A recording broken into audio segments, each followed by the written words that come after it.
Welcome to FADA TV, the video channel created by and for new car dealers, and brought to you by the Florida Automobile Dealers Association and our premier e-titling partner, Dealer DMV. Hi, and welcome to another edition of FADA TV. You know, the last time I spoke to you guys, my hair was on fire. Wait a second, I don't have any hair. Maybe that's because it all burned up. But it was really on fire because we had tremendous concerns about the privacy bill that's working through the House and Senate. If I look a little calmer today, it's because I'm a little calmer today. But I gotta tell you, you need to keep the pressure up because we're not sure what it's gonna look like when it crosses the finish line here in Tallahassee. There's been some very good news. On the Senate side, the private right of action is gone, and that's great. They've put some other amendments in that look like they try to take out people that are not doing anything but strictly selling the data. We're hearing that, but we're not seeing it in the language. So what I'd like you to do is keep up the pressure. And I want to thank you so much for all the work you've done to date. If you've called your House member or senator on this privacy bill, I love you.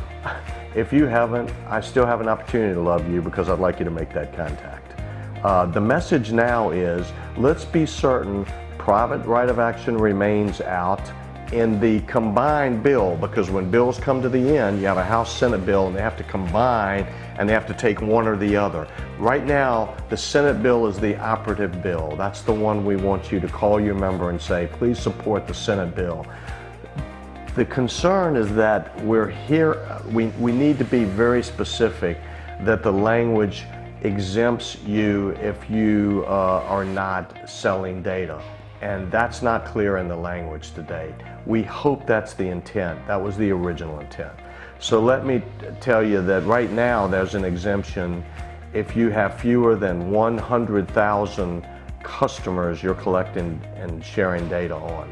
The 100,000, another problem with this legislation is very complex. We're not sure whether that 100,000 applies to an automotive holding company, an automotive group, or a rooftop. Obviously, that's very important because you could get to the 100,000 if you own 5 or 6 stores very easily, if it's an aggregated 100,000.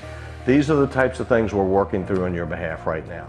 You know, we have a problem in Florida that you have told us about, and we're looking for a last-minute solution for that in this legislature, potentially, but it has to do with toll violations.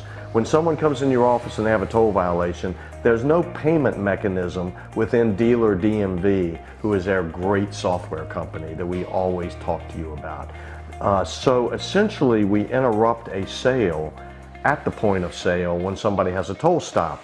We are working right now with the Department of Highway Safety to find a way to implement a payment processing program at your desktop that would allow you to take care of those tolls and send that person out of the door with a brand new sparkling car or truck. So I want you to know we're working on that, and that's a very big concern of ours right now, something we're hoping we can get done very soon with Highway Safety's help. We've made sure a couple of bills went to sleep this year. There was a fleet bill that would have impacted all of the dealers that are involved in state and local business. There was a Right to Repair Act for tractors that we saw impacting you potentially, because the car argument follows the right to repair for tractor argument. It's very similar. That looks like it may be sleeping with the fishes. That's really good news. You know, the Florida marketplace is full of lots of buyers, lots of players. A recent player is Lucid, an EV company. They've opened 2 stores in Florida. We've asked Highway Safety to close those stores because they are taking online sales and reservations and taking money, and they're not licensed as a dealer. You might have seen recently, because some of you have contacted me about it, that Illinois has sued Rivian for direct sales in the state of Illinois. I think we're going to have the same kind of issue with Lucid. Our board of directors is going to be taking that up in the month of May when we meet for our first in-person board meeting. I have a lot of concern about this Polestar program right now that Volvo has gone and separated Polestar as a separate line make and applied for a license. We're very active with the Volvo dealers to assert that that Polestar was a model, not a type of vehicle trim.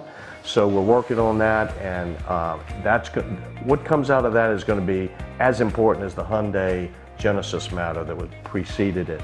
The other issues that will be talked about at our next board meeting, a lot of conversation about EVs, electric vehicles, and these reservation platforms. I think at some point FADA's board of directors is going to have to consider whether we sue someone who's withholding those vehicles and selling them online because of our allocation law here in Florida. As you can see, there's a lot going on, but I want to stop at the end of this video and just say thank you so much for your membership, but really thank you so much for your generosity. You are amazing, folks. I'm so proud to work for you. The money that you have been doing recently to show us your love is amazing. CarPack is somewhere near $134,000 because we've come out to you and said, are you willing to help again this year? This is just 2021, so I want to thank you. I'm so impressed with you. I'm so humbled by your support. We love you.